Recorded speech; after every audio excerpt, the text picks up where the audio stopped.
Check, 1, 2, 3. Good morning, everyone. So happy to be here today. My name is Samantha, and I'll be the moderator today. And it's so exciting to come together on such an important topic. Today, it's called Brave and Safe, a place for courageous conversations. And I'd like to begin this morning with a land acknowledgement. So we begin today to acknowledge that we walk upon the traditional territories of the Indigenous peoples, and we recognize their history, spirituality, culture, and stewardship of the land. Here in Ottawa, we acknowledge that the location that we dwell on is on the traditional unceded territories of the Algonquin Anishinaabe people. If you're not joining us from Ottawa, we invite you to reflect upon the land in which you are joining us from. If you're unsure of what traditional land you're on, we invite you to visit nativeland.ca. On behalf of our funder, the Canadian Race Relations Foundation, our partners, the Anglican Diocese of Ottawa, and Julian of Norwich Anglican Church, and the organizers, Brianna, Donna, Lee, and Susan, I would like to welcome you here today as we begin the important and sometimes difficult work of learning, unlearning, talking about racism, and finding ways to work together to become anti-racist. Our goal today is to provide a brave, safe, and inclusive space to discuss issues surrounding racism. We are hoping that through hearing the stories of a variety of speakers, you will learn about some of the different forms of racism. Sometimes they're internal, interpersonal, institutional, or structural, and the multitude of ways it presents itself. We are hopeful that by offering this opportunity to learn from the sharing and exchange of life stories and experiences, as well as through a facilitated discussion, you will gain new knowledge that will empower the ways you find ways to affect anti-racism change in your own lives and our environments and communities. We hope you will listen to understand and become social impact leaders, as well as have the opportunity to make some lasting connections. Now, a video from our funder.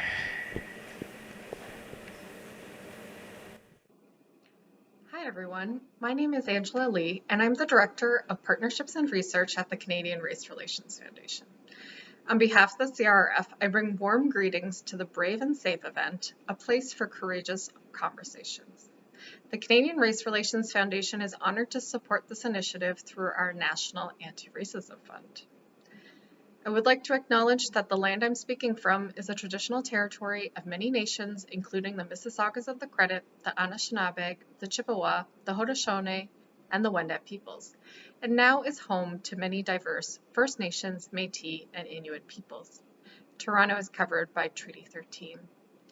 I share this both to reflect on the lands that I'm settled on and the immense privileges that this has afforded to me, and as well to affirm the inherent treaty rights of all Indigenous peoples who have cared for and continue to care for these lands. It also serves as a personal commitment to the continued work with Indigenous nations and peoples to combat racism and mobilize action on the path towards reconciliation.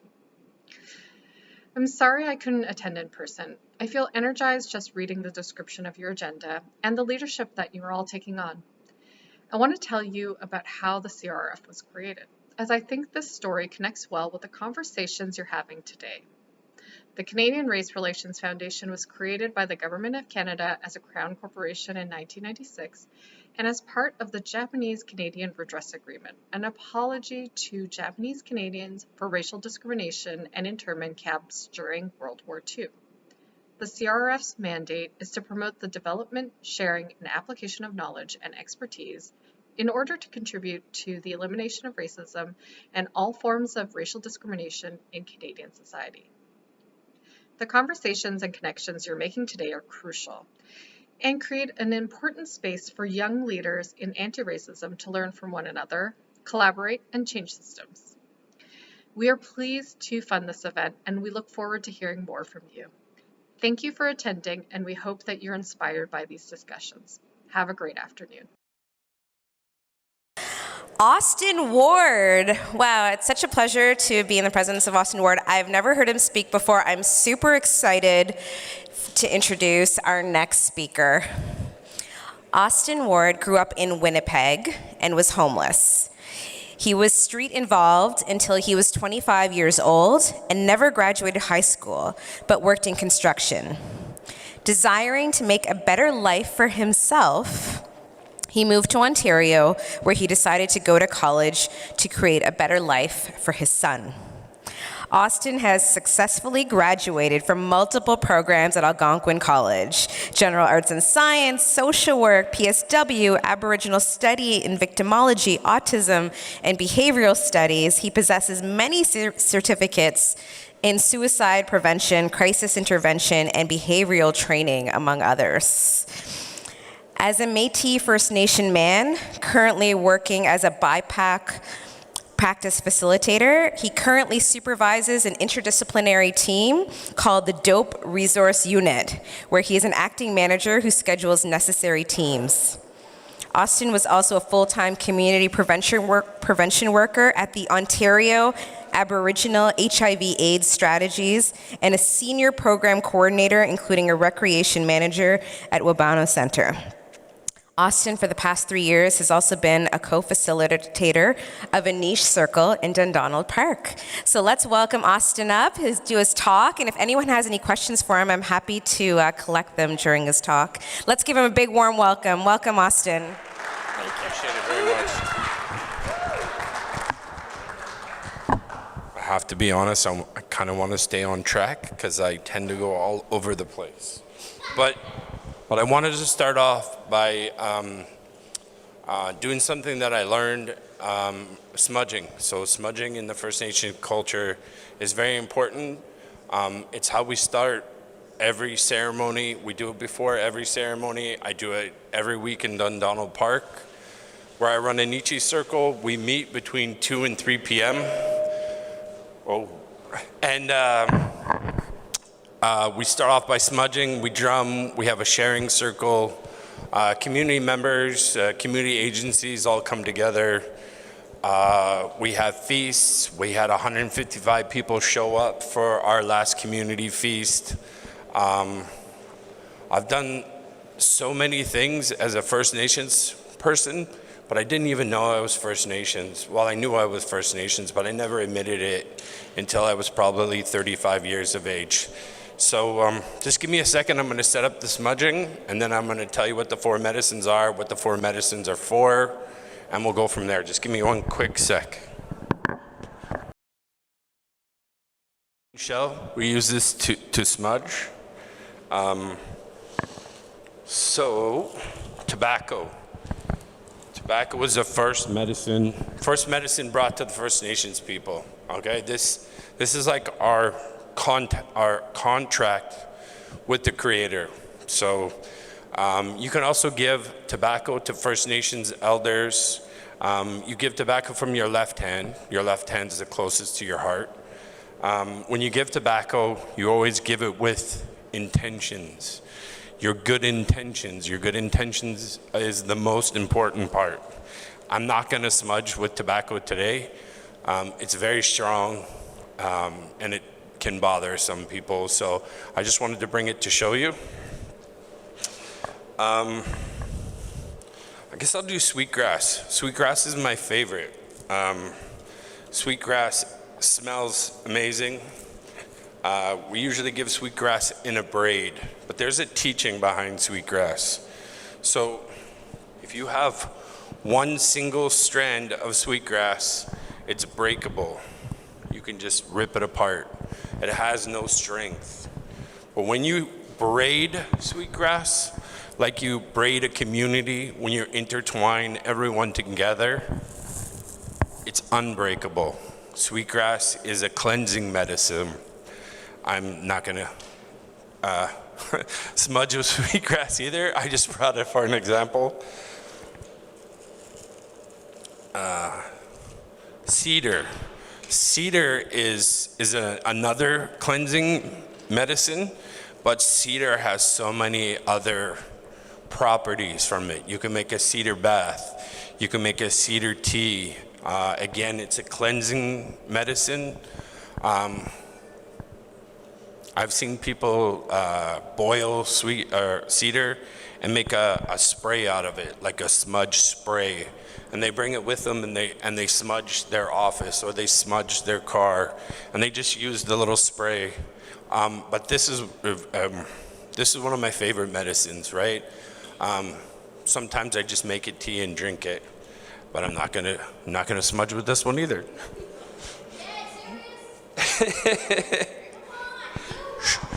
I'm gonna smudge in a sec. This is sage. Yeah, you like sage. I know you do, little buddy. So this is sage. Sage, again, is a cleanser. You don't necessarily have to light sage if you don't want to. If you know, it's not something everyone wants to always light a smudge. You can put sage in your hand and just roll it around in your hand, and the oils will actually go into your hands, and it's a cleansing medicine. So this is where I'm going to change it up a little bit. So in our circle in Dundonald Park, when I was learning about being First Nations and what it meant and what our culture meant to me, I was taught that you cannot use the 4 medicines if you're a drug user, if you drink, if you aren't clean to start with. I don't believe in that. I don't, and neither do the elders I work with. So I work with Sharp Doppler, who's this two-spirit LGBTQ+ elder. We don't believe in that. Sometimes people need the medicines more when they're using, because they need to know that they can reconnect with their community.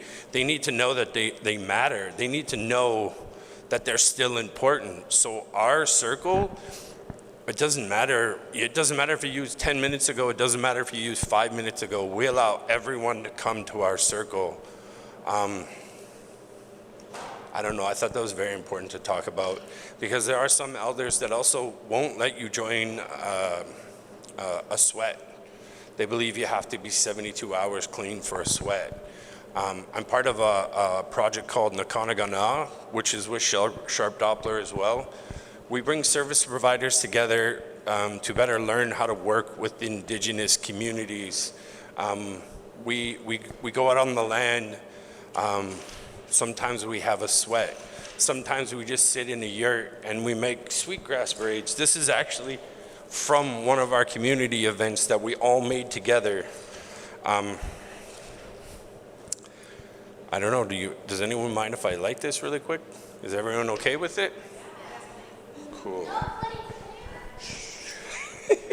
My son is very vocal, as you can see. He smudges with me. We do it in our home every day.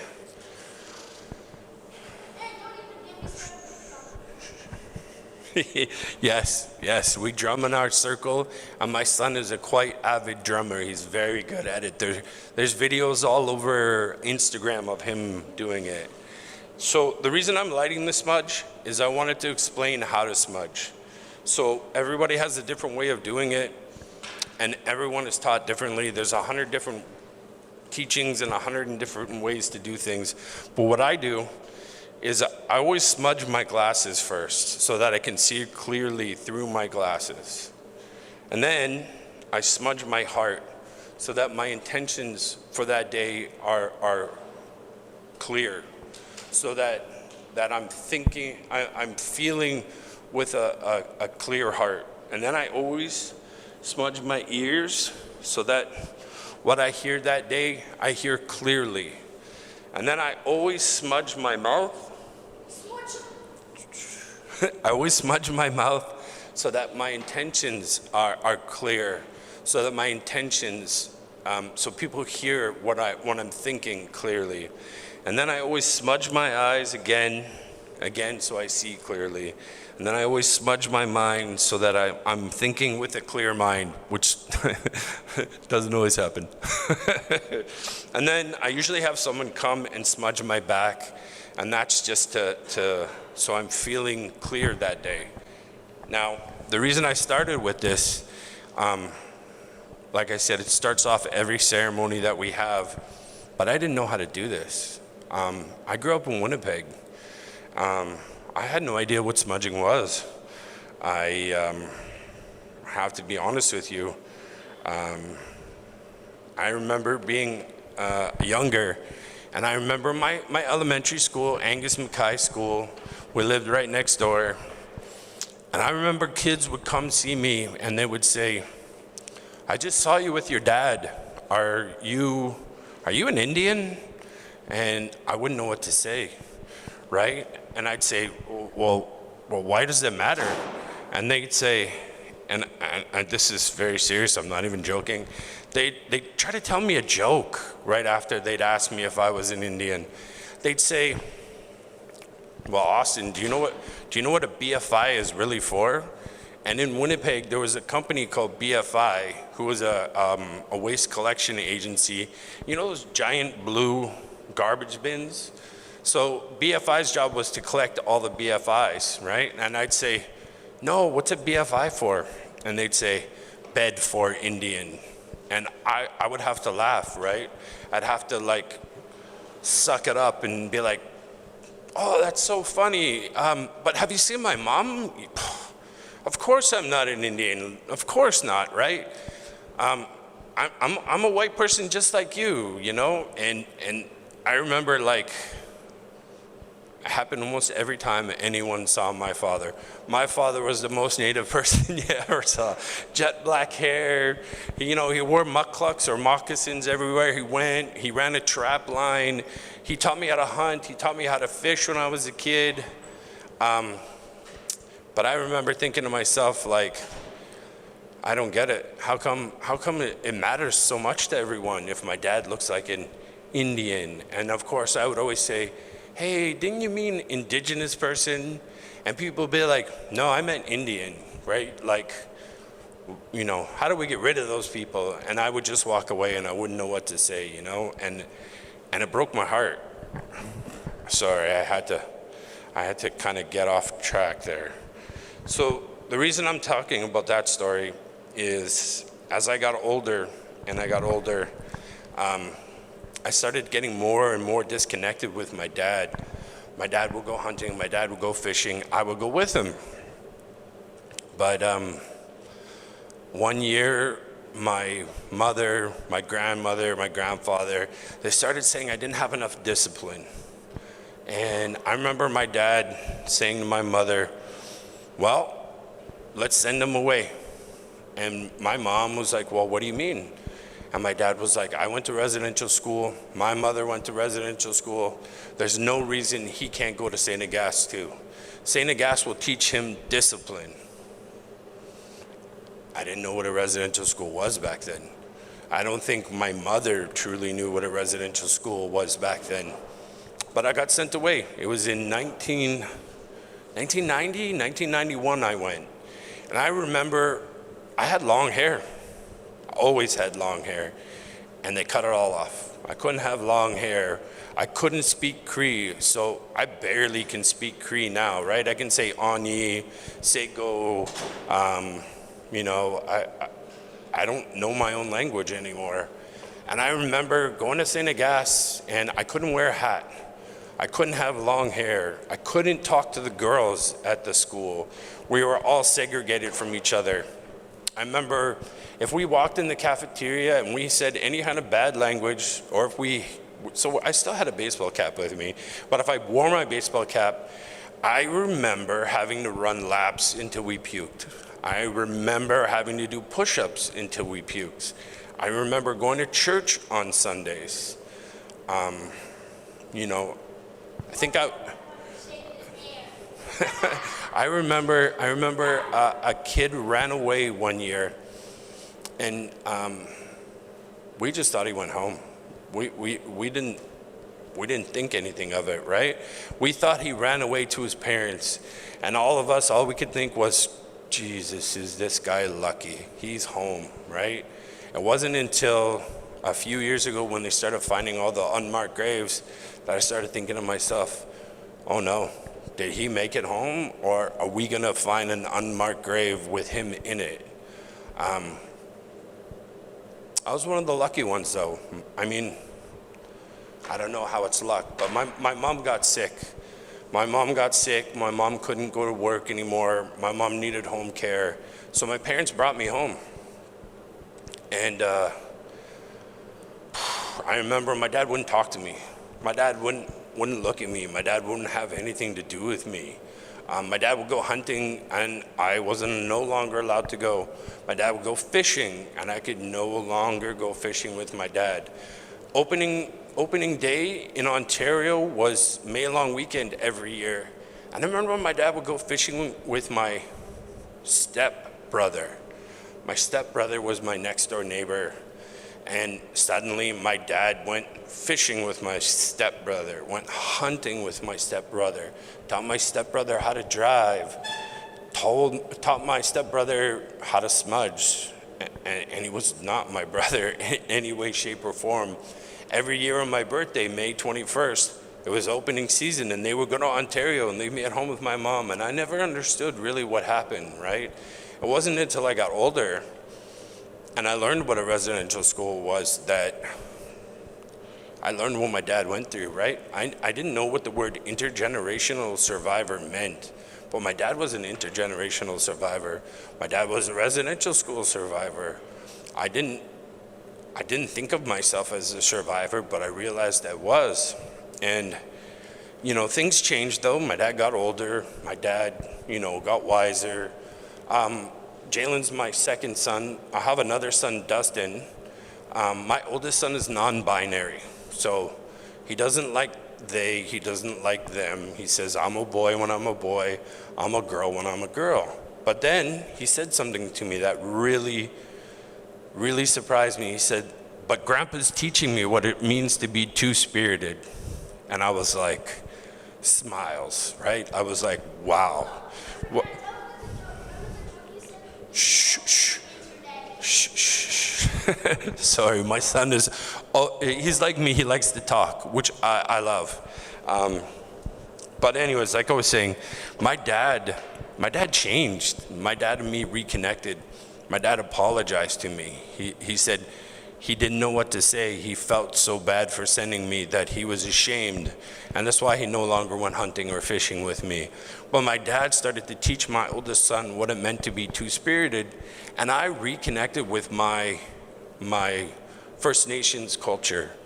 So now I want to tell the good stuff.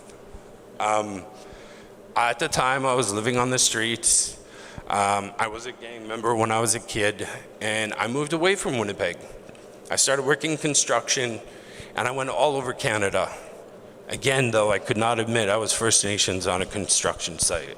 Or I went from being a painter, a roofer, to a broom sweeper. And yeah, that's a whole nother story, but that's not what's important right now. I got something called spinal stenosis, where I get cortisone epidurals in my spine every 8 weeks just to walk correctly, and I can no longer work. But I didn't have an education. I never graduated high school. I dropped out of school when I was 13 years old to take care of my mom. So I didn't know what I was gonna do. I went on ODSP. I was living on the streets. I lived in a shelter. I went on the housing list, but then I got housed, and I moved to Metcalfe, Ontario.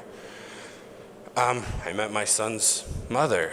I decided, you know what, if we're gonna have a child, I need to change my life. I need to do better for him. And, and I need to do better. So I went back to school, but I didn't have a high school diploma, and I couldn't get into college at first. And I took something called an LSTAT and an MSTAT, so a language and a math test, to be allowed to get into Algonquin College. But I didn't know what I wanted to do. I just knew I wanted to be better and do better for my kids. So I took Aboriginal Studies, General Arts and Science, Aboriginal Studies. And when I was taking Aboriginal Studies, I thought the world was different, right? But it really wasn't any different, right? I went to Algonquin College, which is on Algonquin land, right? It's on First Nations land. So the first week, they came and they told us about, if you're a student, an international student, you can go here. If you're a student from here, you can go there. There's this program, there's that program, there's this group. But they never told us about the Mamadossin Center, the Aboriginal Center right inside Algonquin College. At first I just thought, okay, maybe this is normal, no big deal. We're in the Indigenous Studies program. Maybe they're not telling us because they think we already know. Okay, so I get my certificate for that program. I go back to get my general arts 2-year diploma, so I go back the next year. I'm on my first week, and again, they come by and the student success specialist, I think is their name, and again, they come by and they tell us about all the different programs, all the different places people can go, all the different things Algonquin College has for everyone. And again, they don't talk about the Mamadossin Center. And I'm still, at this point, I'm struggling because I'm like, this is gonna sound naive, but I'm like, I thought racism didn't exist anymore.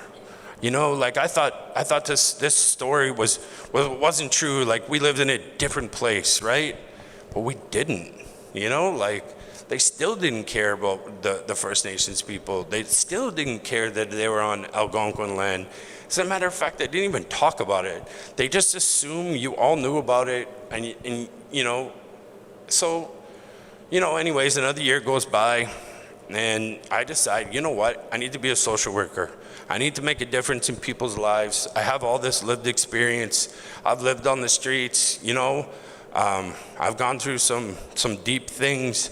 I can help people. So I go back, I'm taking social work. Student success specialist comes for the 3rd year.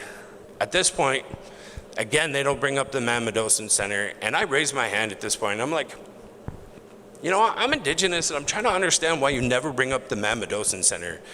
They didn't have an answer for me. They didn't know what to say to me. So I became the student class rep, and I brought it up with the school. I brought it up with my program. I can't remember her name. It doesn't matter. It doesn't matter at this point. But I brought it up and I said, how come nobody ever talks about the Mamadossin Center? How come nobody brings it up? I don't understand, right? Like, we're on Indigenous land. This is something that is important. This is something we should talk about. Basically, I got ignored. So my first placement for social work was at the Mamadossin Center. So, you know, different Indigenous programs come to the Mamadossin Center and they tell all the Indigenous kids about all the programming around Ontario that you can do. You know, all the bursaries you can write, the Métis Nation of Ontario, the Odawa Native Friendship Center, the Wabano Center. And I remember I became friends with this person, and I remember her name still to this day, Elaine Jeffries. She changed my life. She truly changed my life. She said, Austin, how come I've never seen a bursary from you? And I was like, wait a second. I live in Ottawa Community Housing. I'm on OSAP. I write every bursary there is. And I have every year for the last 3 years. And she says, nope, I've never seen a bursary from you. I said, wow, that's crazy. So I contacted the bursary office. I still remember his name too, Joshua. And he told me, basically, mind my own business. He has a job to do. He's doing his job, and I need to just butt out. Well, I didn't take it. I went to the ombudsman, I believe that's what he's called, the ombudsman. I told my story. We took the Algonquin College to a tribunal, and Algonquin College had to pay back $55,000 to Métis Nation students for the past 6 years because the bursary office just gave the bursary out to anyone who applied. They didn't check your status. They didn't care if you're white, black, brown, purple. They didn't care, right? And, you know, that's the first time I realized I could make a difference, right? And I joined everything after that, right? Like, I remember taking classes with Jackie Tinut. And then Jackie asked me if I wanted to learn the blanket exercise. Has anyone done the blanket exercise? Yeah. it's heavy, right? So I started teaching the blanket exercise around the school with Jackie. Jackie's still a reference to this day for me. When I apply for a job, I use Jackie as my reference. Anyways, I ended up having Aboriginal Studies, my General Arts diploma. I ended up finishing my Bachelor of Social Work. Then I came back to Algonquin for victimology. And then while I was taking classes, I started working at Barroncroft Residential Services. And I was like, I need to learn autism and behavioral science. I need to know what ABA is and IBI is. So I took that graduate certificate program. I got a placement at the Wabano Center, and my second day there, they offered me a job. Didn't even ask me for references. Suddenly I was the seniors program coordinator, and like I said, Elaine Jeffries, Jackie Tanut, they changed my life. They allowed me to start learning my culture. They allowed me to start sharing with other people. I started working, like I said, at the Wabano Center, and it all sort of went from there. After the Wabano Center, I started running Ontario Aboriginal HIV and AIDS Strategy, OHAS. I got to run the entire office. Now you have to realize, this is the second job I've ever had in my life. My first job, and I can't believe I'm going to say this with my kid in the room, was selling drugs. Okay? And that's how I got by when I was younger. And that's, that was what I learned to do because I didn't have family. I couldn't connect with my dad. My mom was sick and I took care of her. So I lived the street life. And that's the only thing I knew. And if it wasn't for OSAP, Elaine Jeffries, the Métis Nation, Jackie Tanut, I never would be where I am today. And now I run an Indigenous Nietzsche circle in Dundonald Park every week from 2 till 3 p.m. I raised the flag on Parliament Hill for Aboriginal AIDS Awareness Week. Caroline Bennett, Dr. Teresa Tam. The year after that, I have photos with Justin Trudeau and Jagmeet Singh. Like, never did I think I could get to this point. Never did I think I could change my life to this point. But I started working with OCISO and the John Howard Society, talking about how to get out of the gang life and how to change your life. And this is something that I saw in a movie, but I adopted it for myself. You can change your stars. There's no end. There's no end or an expiry date on dreams. And if you put enough effort into it, you can change your life. And I'm an example of it. And I hope to teach everything that I know to my son. And I hope that my mom, I already know he loves it. He comes to the drumming, he smudges with us. I'm just, yeah, like he said, I've been on the news a few times. I lost some seniors. I was on CBC talking about them. Honestly, expiry dates, there is no expiry date to a dream, and you can change your life. And I want to say I appreciate everyone for listening. And if anyone has any questions, I'm happy to answer them. Sorry, I might be a little, was that quick? Oh, you want to come up and give me, okay, buddy, come up. Oh, actually, I was going to say one more thing. One sec. So my son, right? He's Haitian and First Nations, and I still think people don't really understand. Shh. I think people still don't understand that you don't choose to be First Nations, right? Like I got his status card, and when I gave his status card to his mother, she said, and I quote, "I don't agree to him being First Nations," and I was like. That's like me saying to you, I don't agree to him being Haitian. She's like, but he is Haitian. I'm like, but he is First Nations. Anyways, what do you want to say? Okay. Everyone here is very nice. Yes. Can I share about my past life? No. Just say thank you. Okay. Just say thank you. Remember when... Okay, the first start. He will just keep going. I love it. I love it. And Jalen, I have no doubt that you're going to be up here sharing your story with us very, very soon. So I do have a few questions for you, Austin. One of them really does have to do with the children in our next generation. What type of topics do you wish were discussed in school in the curriculum? What kind of, what? What topics do you wish were part of school or curriculum? Oh, I honestly, I know the curriculum has changed, but it hasn't changed enough. I know my son is taught what it's meant to be First Nations at school, but I don't think they tell the true history of First Nations people. Actually, I remember in social work, when I took it, we were doing a community class, and they talked about how in Canada, how slavery ended in 1833, and people came here to own land, go to school, and start a life. But what they didn't tell you was First Nations people weren't allowed to work. First Nations people weren't allowed to have a job.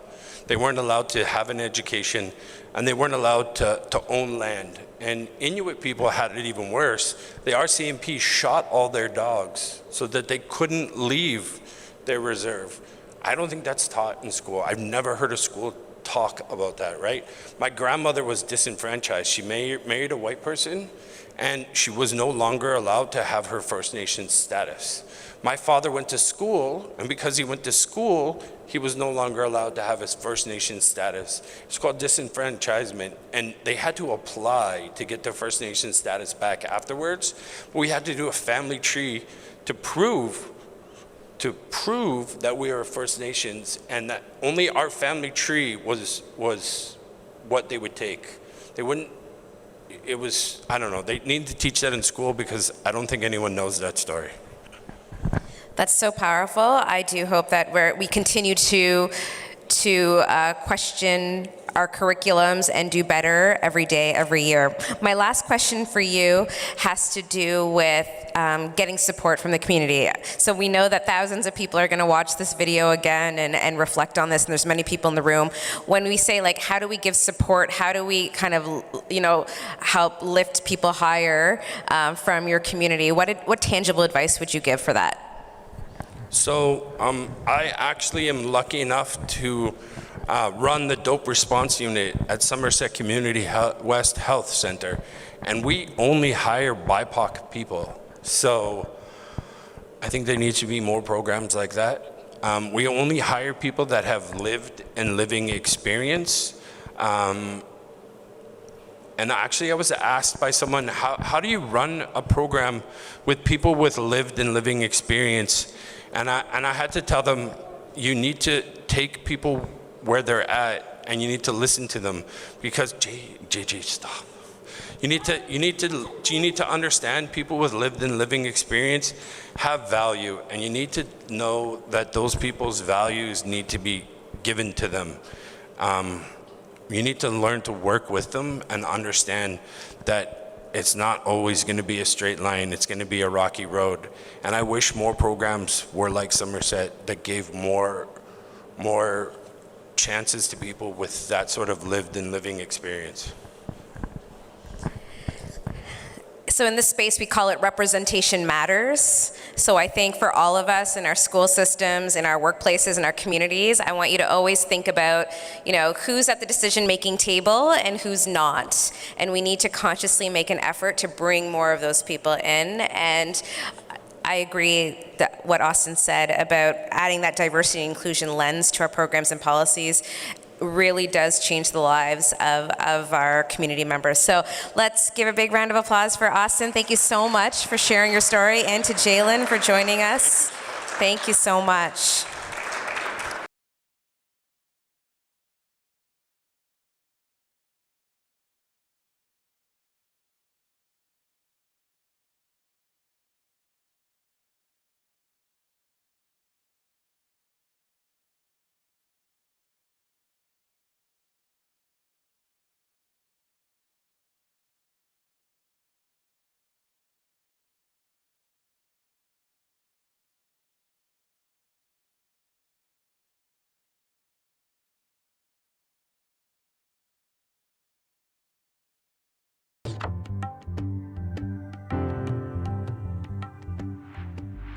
Maybe you've seen this graphic floating around the internet.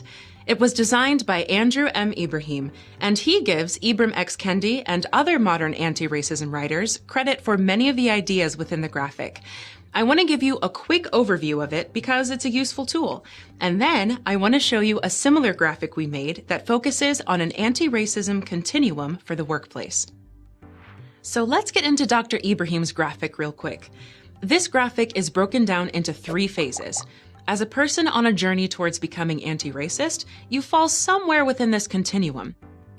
Ibrahim breaks this continuum into 3 main groups: the fear zone, the learning zone, and the growth zone. You can see that in the fear zone, we're either denying that racism is a problem, or we're not interested in or willing to take action to combat it. That is a comfortable space for people with race privilege. People sometimes get offended by that term, race privilege, so let me quickly define it to ease any defensive feelings toward that.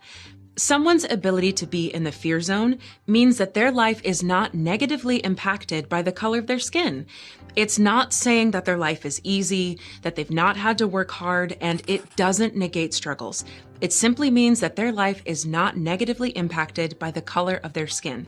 That's race privilege. And it's important to know not everyone has that luxury. If you're ready to move out of the fear zone, then you start to do some of these things in the learning zone. Asking questions, reading books, evaluating your privilege, listening to people who look different than you. And guess what? Some of the things in this learning zone are going to be shocking and upsetting and uncomfortable, because you'll learn that things you hoped weren't true, in fact, are true. Now, when you start to learn about and get shocked by the experiences of others, then hopefully you become motivated to push yourself into the growth zone. You start to speak out. You promote and advocate for policies that are anti-racist, and you yield your power to marginalized groups. The important thing to know here is that in order to move through this journey, to transition from the fear zone to the learning zone to the growth zone, you have to put in work. You have to allow for mental shifts, and you have to allow yourself to be uncomfortable. Also, equally important to note is that hitting the growth zone is not an end. While it's your goal to get there, staying there requires constant work. That becomes clear when you realize that all of the items listed in the growth zone are activities and not mindsets. It's not a matter of thinking these activities are good ideas. It's a matter of doing these activities. Now, from what Dr. Ibrahim created, we came up with a similar continuum for the workplace, starting again with the fear zone. Within this zone, you're complacent working in an organization that excludes people of marginalized groups. You're complacent working in an organization that demonstrates inequity in pay, hiring, and leadership. You intentionally or unintentionally choose to work most closely with people who look like you. You either do not understand or do not believe in the value that diversity brings to an organization, or you make comments or jokes that oppress marginalized groups. This list can continue, but you get the idea. And so, what are some characteristics that you can work towards that indicate you're moving from the fear zone to the learning zone? You start to notice and question why inequalities exist within the organization. You support and follow company-wide practices designed to mitigate bias. You understand that an organization is better when the workforce is diverse. You lead by example and speak professionally and honestly about others. And then ultimately, you want to move from the learning zone to the growth zone. In the growth zone, you ask questions of HR or leadership where you see inequality. Understand that working with people who do not look like you or have a similar background as you promotes richness in the organization. Understand that diversity creates advantages in problem solving, development, brainstorming, and really any other facet of the business. You continue to lead by example and help people facilitate the uncomfortableness. You allow time for change, understanding not everyone is at the same stage as you, but you don't grow complacent. And if policies don't exist that mitigate bias, you do your part to put some in place.